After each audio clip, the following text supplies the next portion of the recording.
How's it going, folks? Welcome to FoundFlix. On this explained video, we're looking at the latest from Chris Nolan, the sci-fi thriller Tenet, following a secret agent given a single word as his weapon and sent to prevent the onset of World War III. He must travel through time and bend the laws of nature to succeed. Nolan is known for making seriously big cinematic experiences, and Tenet certainly fits the bill.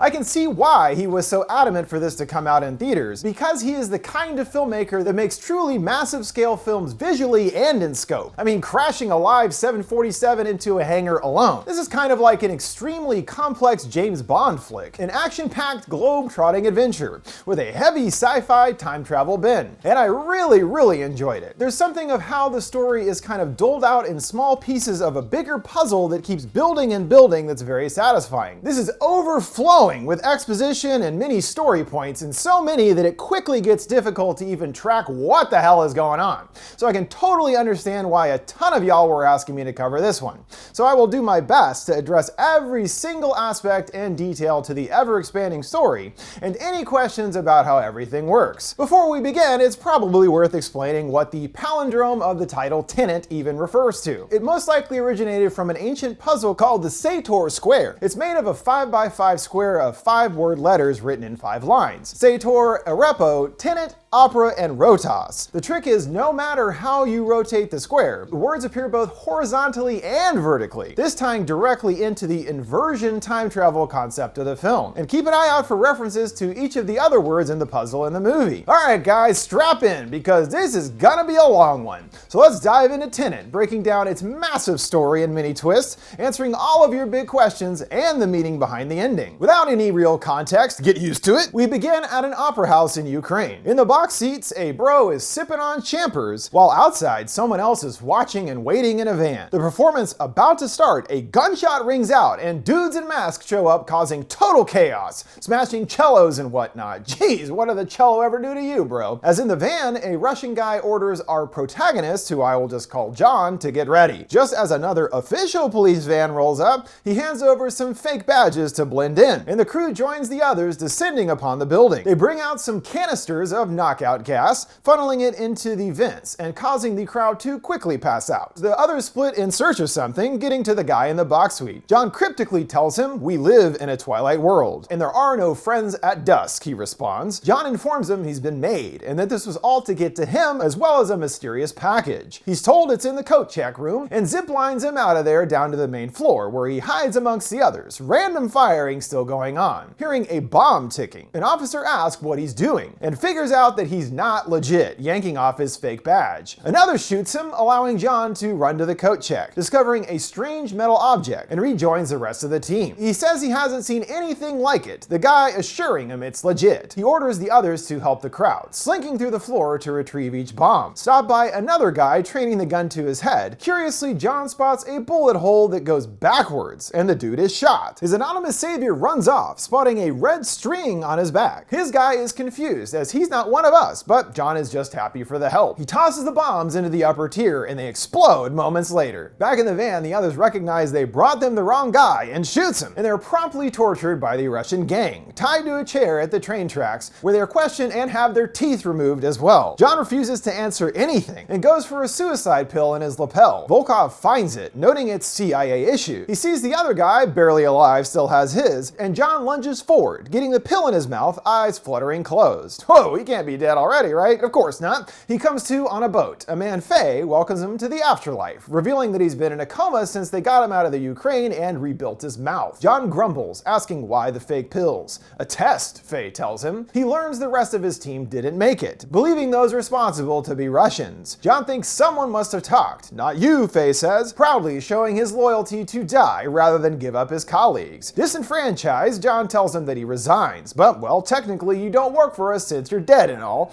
Duty transcends employment. There's something else much bigger going on that they need his help with. They explaining that everyone's survival hangs in the balance. He has limited knowledge himself, only able to provide a gesture in combination with a word. Tenet, he tells him, folding his fingers together. He goes on, it can open the right doors and some wrong runs as well. John is perturbed, like, really, that's all they told you? And better get used to being in the dark, John, because things are only gonna get a lot more complicated and confusing going forward. He's ushered away to a remote wind tower where he has to lay low until a replacement replacement crew shows up and puts on a costume to blend in with the others, riding back to the shore, where there's a car waiting with the route set and everything for him. Convenient. Here he meets scientist Barbara. When seeing him, she remarks how a vest and clipboard can get you in anywhere. Not anywhere, he grunts at the locked door. An obscure Tenet, he responds. And as was told, the word opens literal doors for him. He wants to find out what they're doing as well as what threat they're actually facing. Trying to prevent World War III, she gravely states. A nuclear holocaust, he asks? Nope, worse. She raises the shutter to a gun range and tells him to pull the trigger, but finds it empty. He does so anyway, and the bullet reverse fires. How? He stares stupefied. She explains one bullet is like us, traveling forward in time, while the other is going backwards or inverted. The entropy inverse, she believes, is caused by radiation triggered by nuclear fission. Apparently someone is making them in the future and sending them back to us. She asks him to try it out, first dropping the bullet and puts his hand out, the bullet flying back into his hand due to the bullet actually running backwards in time. He's still baffled, wondering how free will comes into play here. Her saying the bullet wouldn't have moved if he didn't put his hand there. Either way, you ran the tape, you made it happen. In a wise suggestion to John as well as the audience, she tells him to not understand it, but feel it. Instinct. Got it, John says. He realizes that he's seen that kind of ammo before, back at the Opera Siege. Her calling him exceedingly lucky, as an inverted passing through his body would have been quite deadly. He's still confused, not exactly seeing Armageddon here, and she expands further on the concept, as you could potentially invert pretty much everything, such as a nuclear weapon that affects the future. Thusly, an inverted one could affect the past. So his next step is to find who is responsible for making the inverted bullets, heading to Mumbai to meet an arms dealer called Singh, but can't do it all on his own, making a call to get some backup, and meets the mysterious, charismatic Neil. He orders a drink for both of them, Diet Coke for John, as he doesn't drink on the job, he says. John mumbles that he prefers soda water. No, you don't, Neil smirks.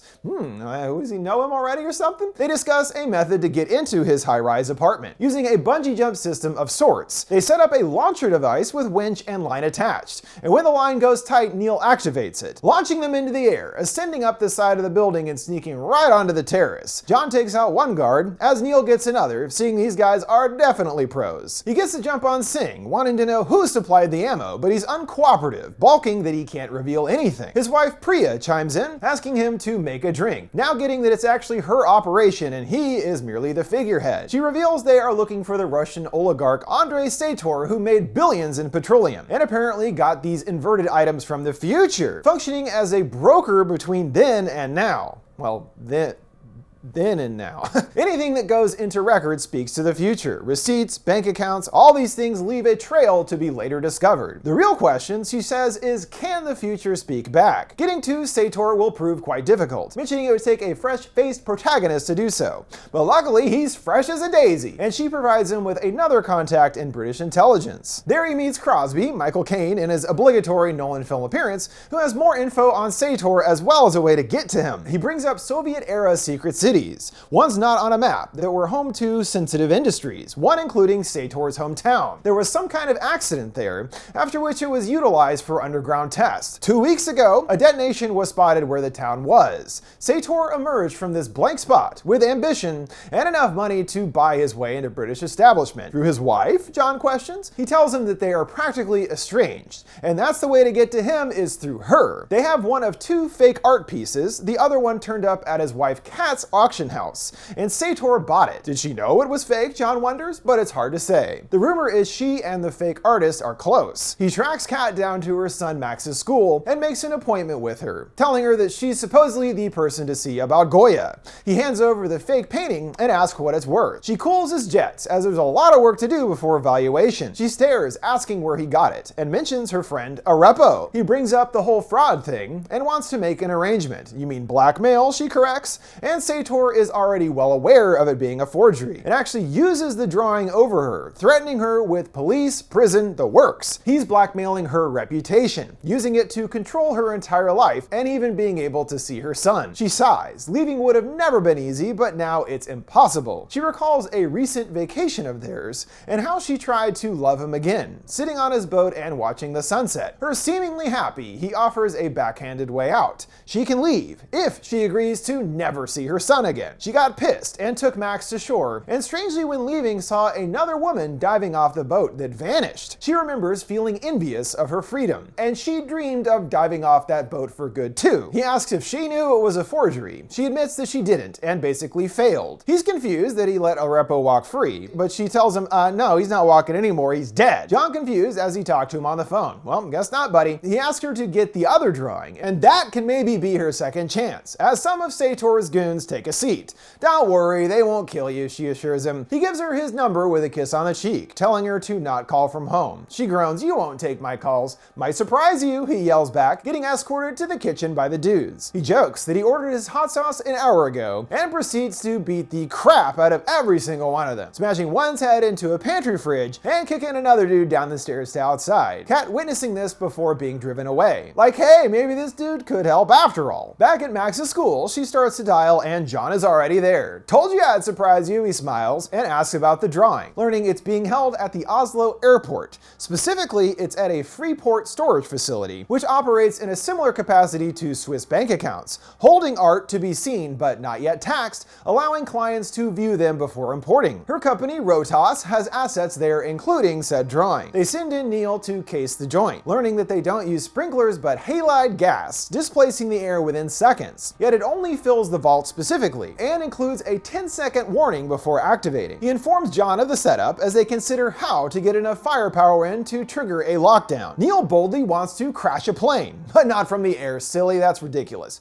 Just off the runway and through the building to start a fire. He introduces Mahir, whose team will work the plane. A freight plane, so no passengers, and as far as the crew, they'll just pop the escape slide and chuck them off. They opt to use a distraction tactic of using gold to spill out all over the runway, Neil guaranteeing that no one will be looking at the building. They set their plan into motion, the facility dude taking Neil and John through it, while Mahir and his crew take over the plane, tossing a grenade to blow a hole in the hull, and dumps all the pallets of gold on the tarmac. He cranks the lever forward, the plane rolling through, and they climb out just as it's getting closer to the building. It crashes through the hangar, obliterating it, and comes to a stop. Well, that was quite destructive and impressive. The alarms go off, Neil slyly asking, you said 10 seconds, right? And the dude bolts. They pull out lockpick kits as the room fills with gas, and make their way through several doors out to the corridor. They find the Rotas logo, one keypad blue and one red. John cautiously steps inside, noticing bullet holes in the glass. Neil wonders what happened here, John clarifying it hasn't happened yet. He picks a gun up off the ground and hears a sudden whirring coming from an odd machine in front of him, which we learn are known as turnstiles. A man in full tactical gear leaps out, the two struggling and fighting, seeing that he's moving in reverse, meaning that he has been reverted thanks to the turnstile. His assailant doing some wild backward moves that make their fight really weird looking. Neil comes across another, or perhaps the same man, and removes his mask. A moment of familiarity washes across his face as he runs away. John wrangles the gun back, and just about to shoot, Neil comes in warning not to kill him. He demands to know who he is and how they knew that they would be here, but before he can interrogate further, out of nowhere he's sucked out under the door, but again inverted. More services arrive and Neil and John play unconscious, allowing them to get away without any consequence. Yet they were unable to find the drawing, which was the original point of the mission. Damn backwards dude, you blew it. John meets with Priya in search of answers, and she believes the antagonists were one and the same, one regular and one inverted via the turnstile, which was given to Sator by the future. For what, he questions, and she wants him to figure it out. She posits a setup for Sator. What if they had something he needs, specifically plutonium-241? It's currently in the hands of Ukrainian services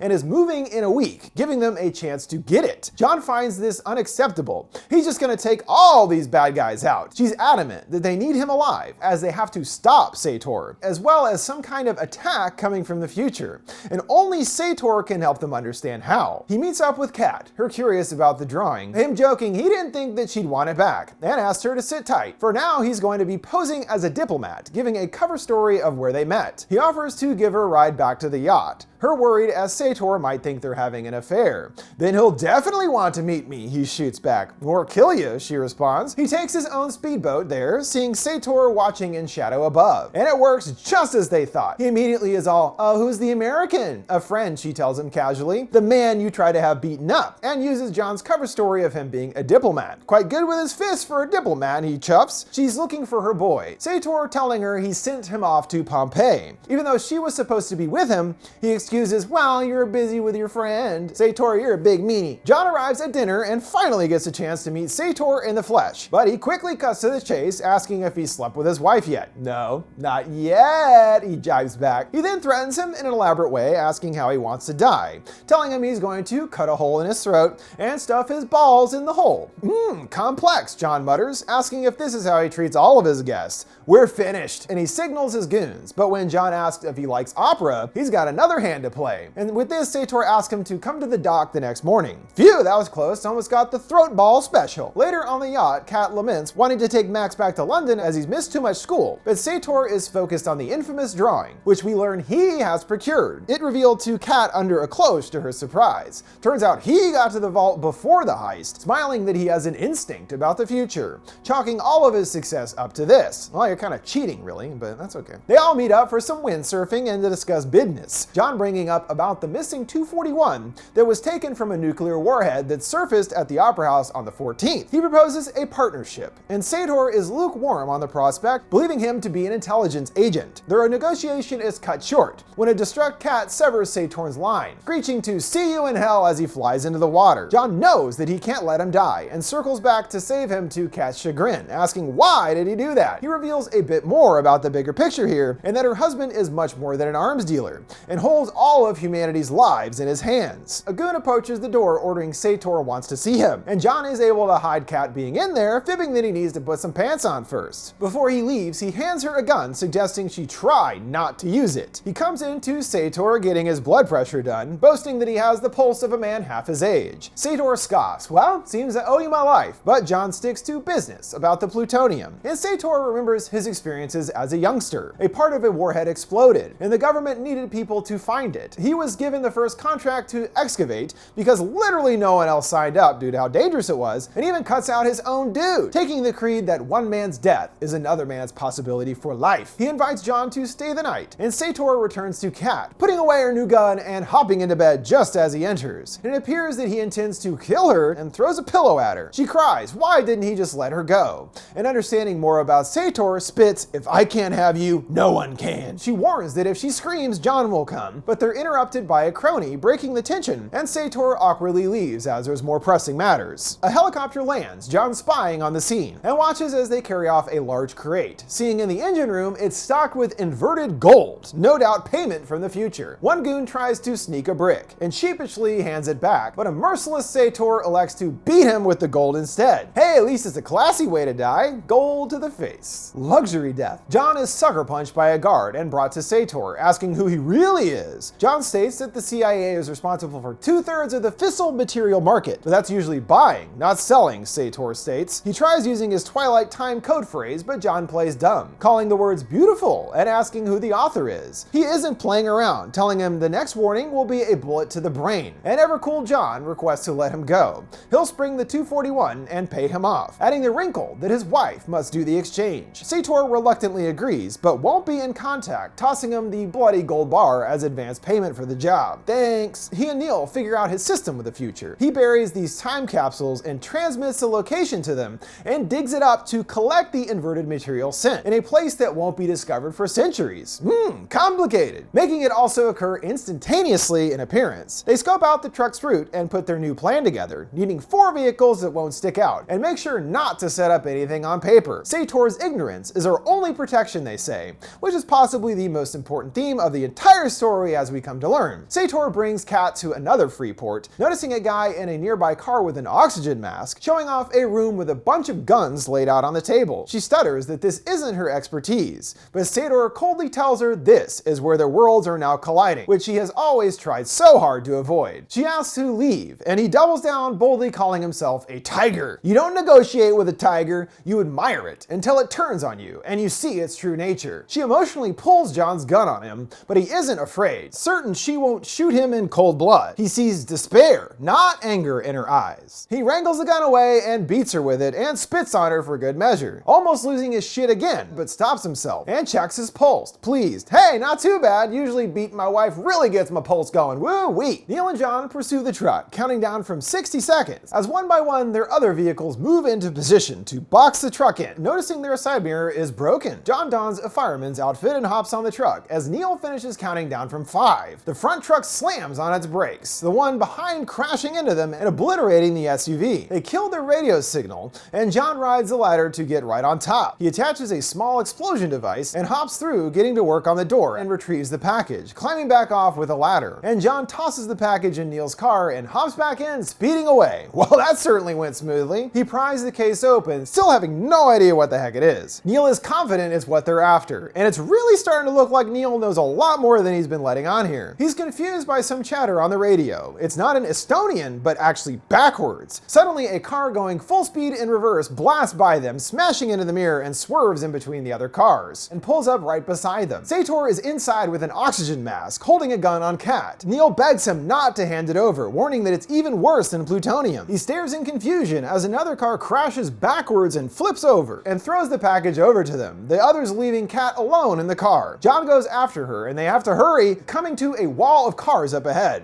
He leaps over, getting to the pedal, and slams on the brakes just in the nick of time. Another car pulls up, immediately opening fire, and Neil calls in his cavalry, and John is dragged out, seeing people on the other side of the fence are all moving in reverse, except Kat. He's taken to a room, blue on one side and red on the other. Kat and Sator are on the other side, seeing a bullet hole in the glass. He threatens that if he doesn't tell the truth, she dies, asking if he left it in the car. John tries to stall, but he ain't having it, shooting her in the stomach, gravely telling him the next one will be in her head. He yowls he left it in the glove box, as another Sator comes in asking where it is. A baffled John saying, didn't I just tell you like 2 seconds ago? Neil's surprise cavalry arrives, and troops open fire. Sator flees into the turnstile, seeing what happened now on the other side, them now sounding backwards, putting a mask on her, escorting her away. Ives asks if she was shot with an inverted round, and introduces himself, all thanks to Priya, apparently. John is pissed, wondering how Sator knew so much, turning on Neil. Posterity, he croaks. Something that big would not stay out of the papers. He thinks it's bull, as he somehow knew every move that we made, thinking someone must have talked, and accuses him. Nobody talked, he explains. What he's actually using is a temporal pincer maneuver. Not in space, as is traditional, but with time. Half of his team moves forward, and monitors what happens so that they can then plan accordingly and go back. He's worried as he told him where to find the 241. Turns out that John lied, calling it standard operating procedure, as he wasn't certain that he wouldn't have actually shot Kat regardless. Pretty cold, John, but do what you gotta do, I guess. He does have a convoluted plan to save Kat, wanting to invert her, problem being that they just took control of this turnstile right now, and we need to go back up to a week in time to make sure that she pulls through. He remembers the other turnstile back in Oslo, and tasks Neil with getting her there. He, on the other hand, is going to go back solo to try to get to the 241 first. Neil puts a damper on his plan, believing that what happened, happened, as in no matter what he does, the outcome will remain the same. He's going anyway, and is given a breathing apparatus and warned not to come in contact with his other self. If the particles touch, instant annihilation, and further elaborates on what it will be like being inverted. Fire turns to ice, and gravity will feel normal, but actually will be reversed, and gets the GPS to track his previous whereabouts. Gotta follow the ball in the past. He comes out on the other side, seagulls flying backwards, and when stepping in water, the puddle splashes in reverse. He finds a car speeding backwards to the heist, now seeing the masked Sator moving forward, and the other bullets ricocheting inversely. He finds the case empty, and sits nearby waiting for his moment. An important reminder that due to him being inversed, he is traveling further backwards. While things normally progress forward in time, he is effectively continuously ticking backwards on the clock. He sees himself throwing it out, and makes his way through the cars, overhearing Sator talking no longer backwards, with mention of getting other sections of the algorithm to the hypocenter, and gets sideswiped, the car flipping over, and now we understand the car we saw previously was actually driven by this John. Inverted Sator comes up saying that he saw the handoff, chuffing that he let him shoot Kat for nothing,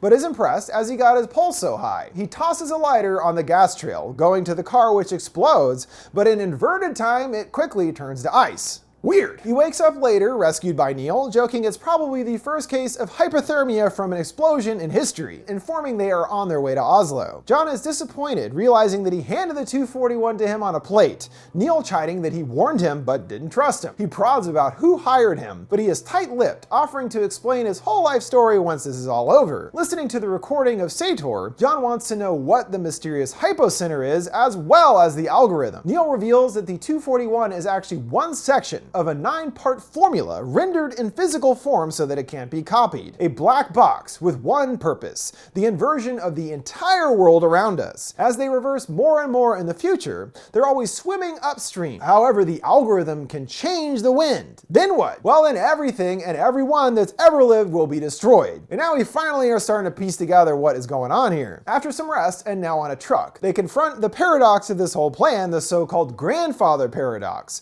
If you go back in time to kill your own grandpa, how are you alive to do it in the first place? Neil admits there's no straight answer, but regardless, the future is convinced that they can kick grandpa down the stairs and game the system without consequence. Could they be right, John asks, and he curtly responds, it doesn't matter as they believe it. But there's another aspect John considers. By them being here now, doesn't that mean that it doesn't happen and we do stop them? Not so fast. As according to the contrasting parallel worlds theory, we truly don't know the relationship between consciousnesses and multiple realities. Asking John if his head hurts. Yes, he grumbles. Same. Woo! They make it back to the Oslo Freeport right when they were there previously, seeing everyone now appearing to be moving backwards. Noticing that his arm is bleeding, but guess what? Hasn't happened yet. Hearing the engine revving up. They have to go now. The rogue engine starts whirring up and explodes, sending him launching forward, getting attacked by himself from before, now inverted, the opposite of prior. He stabs himself in the arm, well, there's where that injury came from, and the suited John disassembles the gun and runs out the other side of the turnstile, where he runs into Neil and did indeed see his face as we suspected, tossing his helmet back and running off. He gets to the door to let Kat and Neil in, the alarm going off and shooting out gas, seeing the previous duo at the end of a hall. He commandeers an ambulance, and seeing himself on the other side of the so-called proving glass, he knows he's got to move, hopping into the turnstile. They join John in the van, bringing up how Neil knew it was him that he saw last time but didn't tell him. He smirks. He knew he'd be okay. Besides, what happened, right? Additionally, their policy is to suppress. Whose policy, he asks. Ours, my friend, he says cryptically.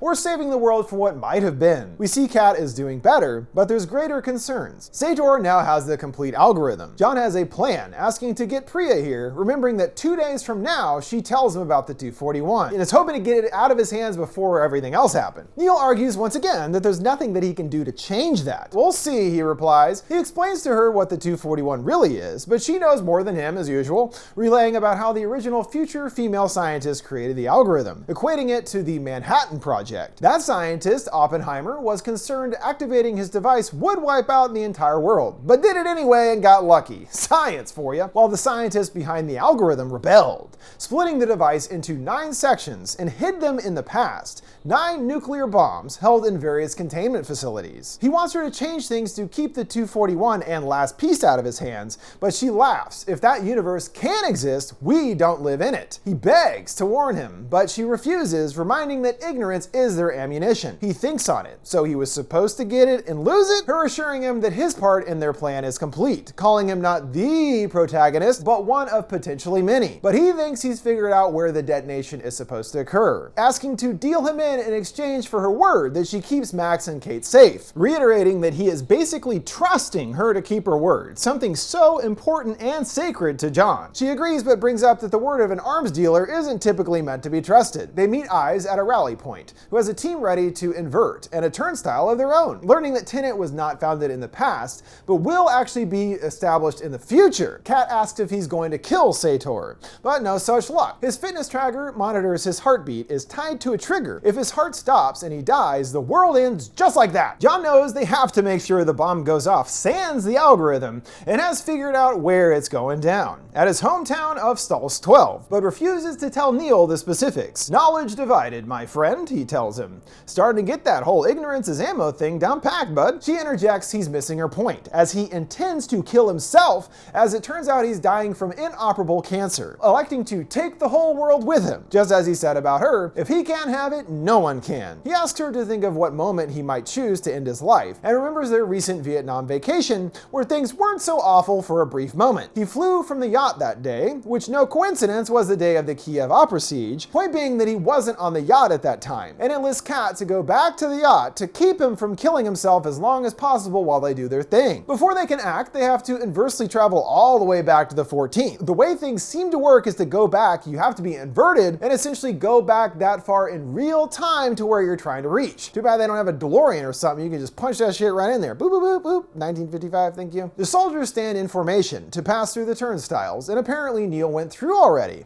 What is this guy up to? He offers to Kat that she doesn't have to do this, but she's insistent, remembering his callous offer. And what made her feel even worse is that she could feel, if even for a fleeting moment, that she considered it, showing just how much she wants to be rid of Sator controlling her life. He reminds her to not actually kill him and everything as the boat arrives offshore of Siberia. John hands her a phone, inviting her to leave a message if she ever feels threatened and to simply hang up. She asks who gets it, him responding, posterity. As more details are filled in about time travel, this has come up a few times. Even if he doesn't do something about this at the moment, he can always go back later and rectify it after receiving the message. That's the whole gimmick here in a sense, it seems. Ives briefs the group that they'll be dividing the troops into two separate attacks, the red team moving forward in time, and the blue team will be inverted, who are curiously hidden out of view in shipping crates, one soldier wondering why. Again, ignorance. You're supposed to not know. But Ives assures them that thanks to blue team's success in the future, they have a better scope of the situation they're heading into, as the blue team has discovered a separate entrance into the facility,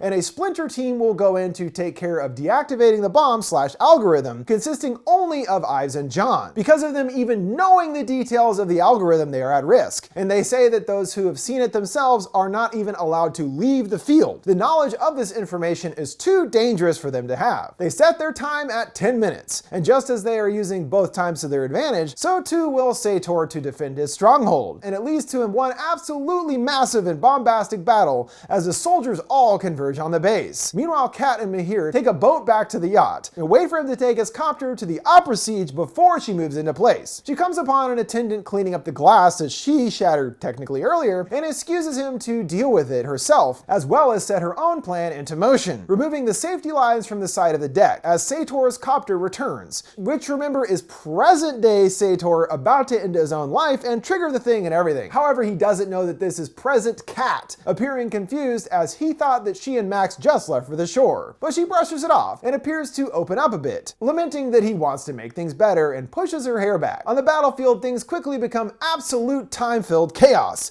a reverse rocket going off and a soldier launched into the air by a piece of debris inversing back into its original spot. They breach the city limits while the splinter unit finds the back entrance. They're trapped as they can't allow the others to see them. The whole ignorance is their ammo thing, and Wheeler uses a quite clever and insane distraction. An RPG hits the building. As they both count down and up, they fire again, and thanks to the inverse rocket, the building re-assimilates and blows up again. This allows them to make their move, as another truck arrives on the scene, driving towards them and frantically honking their horn to get their attention. Not hearing this, they make their way in, and as soon as breaching the entrance, a tripwire goes off, sending down a wall of debris blocking the way out. John bemusing, well, looks like we're committed now. Back on the boat, the tension ratchets higher, albeit on a much smaller scale, as Sator brings out something that he borrowed from the CIA, a suicide pill, wistfully saying he can just take this and it's all over. Kat asks him not to, as there's no doubt a lovely sunset and some vodka left. Sounds good to me, but it's also an interesting detail that it's specifically a CIA pill,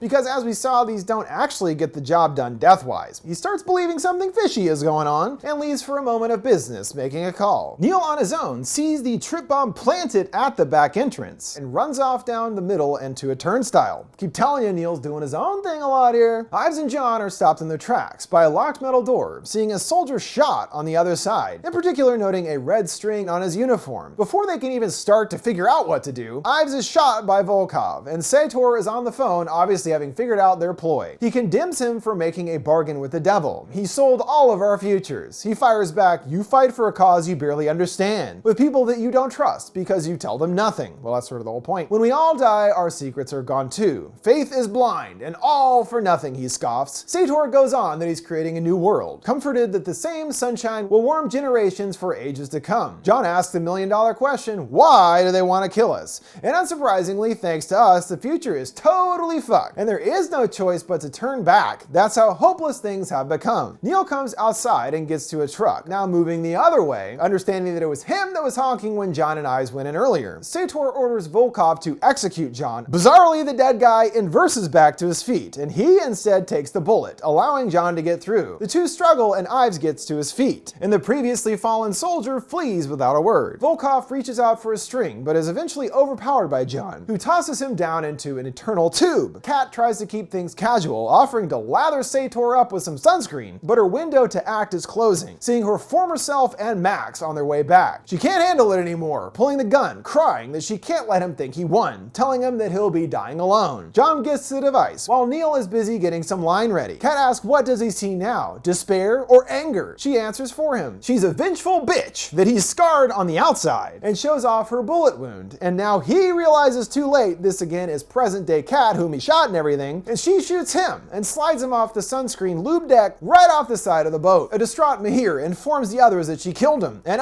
they've got 10 seconds left to get this thing done. A line drops down thanks to Neil as the others all evacuate. With seconds left, he shrugs, hoping things will go as they should, and slams on the gas, dragging the rope up with him. The bomb's sans algorithm explodes, spotting Ives and John clinging on for dear life to the end of the rope. Alright, they got the thing out of the thing or whatever. Hooray! Kat downs her drink, staring at the approaching boat, and does her majestic dive into the water. Previous Kat seeing her, also connecting back to her remembering this moment and longing for the freedom that woman had. Turns out she was that woman, and she did get that freedom after all. Alright. She and Mahir depart in their boat, seeing that they are carrying Sator's body behind them. Don't want to have them potentially find a double, I suppose. John is confused, as usual, thinking that Neil was inverted. He's all, oh yeah, I changed halfway through, thinking that they would need the help. But there's more dangling threads. How did they get the lock open? Wasn't me, he shrugs. Ives grabs the algorithm and turns the gun on them, remembering their pledge that anybody who saw it has to die. He relents and disassembles it, tasking them with hiding it and ending their own lives in their own way, but still warns that he will track them down and kill them. Okay, sure, Ives, you big softy. Knowing that they can't have contact with anyone they've established relationships with, Neil challenges John. You're not even gonna go back to London and check on Kat? In all business, he shoots back, no, too dangerous. But Neil's mission is yet to be complete, and elects to go back in, knowing that he's the only one who could have gotten the door open in time, right? Ives agrees that he doesn't know a better locksmith than him, and John figures it out, seeing the red string on his backpack, remembering it also on the suited soldier on the other side of the door that saved his life. Now realizing that was Neil, inversely sacrificing himself and getting the door open. See, told ya, he knows way more than he was ever letting on from the get-go. And he was around even earlier than it might appear, as it was also him that saved John way back at the Opera Siege. Which also is today, in fact, big day, showing us he has been quite a busy boy, hopping around in time, and illuminating there's a lot more complexity to their overall plan. Even though they just saved the world, he can't leave anything to chance. After all, whatever happens, happens, proclaiming this an expression of the faith in the mechanics of the world, but also isn't an excuse to do nothing. Fate? John asks. Call it what you want. Neil concludes with a smile, it's reality. As we've seen throughout, even though they are moving and changing events in time, ultimately everything is as it is supposed to be, however convoluted that is. Yet one more major question remains, who recruited Neil in the future? Oh, isn't it obvious by now? It was you! Going on that he has a future in the past. Years ago for Neil, but years ahead for John. He describes this as actually the end of a beautiful friendship, but just the beginning for him. Obviously the whole operation is a temporal pincer ordered by John in the future. Where have you been, dude? And Neil walks off to his fate. After this potentially earth-breaking event, things went pretty much back to normal. As Neil recounts, no one cares about the bomb that didn't go off, catching back up with Kat and Max at his school. Priya is waiting in a car nearby, clearly intending to take her out. Kat places a call, which John gets later, popping in the backseat to her surprise. He tells her it was never her job to tie up loose ends, it's his, understanding now that they both have actually been working for him this whole time. I'm the protagonist, he boldly claims. Better tie up loose ends, she sighs, and he shoots her, seeing Kat and Max holding hands and walking away together. Just to reiterate what's going on here, John was actually the one behind this elaborate plan, but doing so from the future, manipulating the past as necessary. And he creates this shadowy Tenet organization at some point in the future to combat those trying to destroy the past, which we are seeing the beginnings of here. But of course, gotta learn the whole thing piece by piece. Can't just dump all that at once on a dude, you know? And besides, the less you know, the better, as we have seen time and time again. A quite uplifting conclusion for things overall, but I can't help but think of what was pretty much confirmed multiple times in the story. What happened, happened. This means that everything we saw was already going to occur no matter what. But this also alarmingly must be the same for the dire situation in the future. Even though they stopped the bomb, it doesn't appear that they are actually able to prevent things from getting bad down the line. Because they have to for these events in the past to even happen. So sure, things are okay for the moment, but the bleak future, it appears, is inescapable. With that, we've reached the conclusion of this explained video on Tenet. I can barely talk anymore, so I'm just gonna wrap up with a reminder that you can send me requests for any movies or TV shows you'd like to see me explain by sending them my way on any of my social media accounts at FoundFlix. What did you guys think of Tenet and its ending? Are there more lingering questions you still have? Which Nolan flick is your favorite? Let me know your thoughts down in the comments below. Make sure to like, subscribe, and follow. Thanks for watching FoundFlix. See you next time.